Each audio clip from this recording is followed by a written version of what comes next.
శ్రీ కాళోజీ గారి జయంతిని జమ్మికుంట పురపాలికలో నిర్వహించుకోవడం జరుగుతుంది. శ్రీ కాళోజీ గారు 1914 సెప్టెంబర్ 9న జన్మించినారు.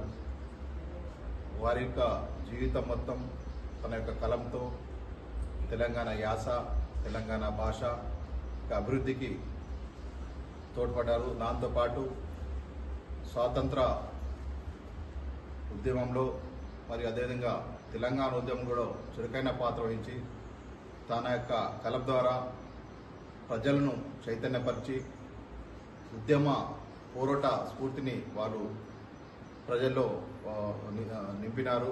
దాంతోపాటుగా 1992లో భారతదేశ 2వ సర్వోన్నత పురస్కారమైన పద్మభూషణ్ కూడా వారు ఎంపికైనారు.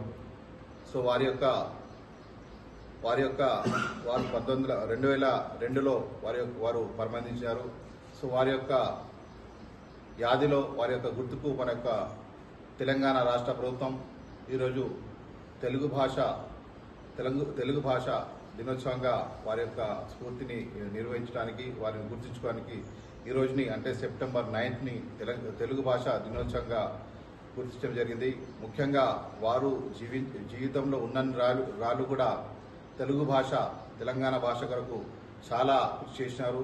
సో ఆయనను స్ఫూర్తిగా తీసుకుని మన మాతృభాషను మరవకుండా అన్ని భాషలు మనకు కీలకమైన కానీ మన మాతృభాషను మరవకుండా ఉండడానికి ఆయన చేసిన కృషి చాలా శ్లాఘనీయం. కాబట్టి మనం అందరం కూడా ఆయన యొక్క స్ఫూర్తిగా తీసుకుని రాబోయే రోజుల్లో మన తెలుగు భాషను మరింత అభివృద్ధి చేసి ప్రతి చర్యలో మన యొక్క తెలుగుదనం ఉట్టిపడేలా కృషి చేయాలని కోరుతున్నాం. Thank you.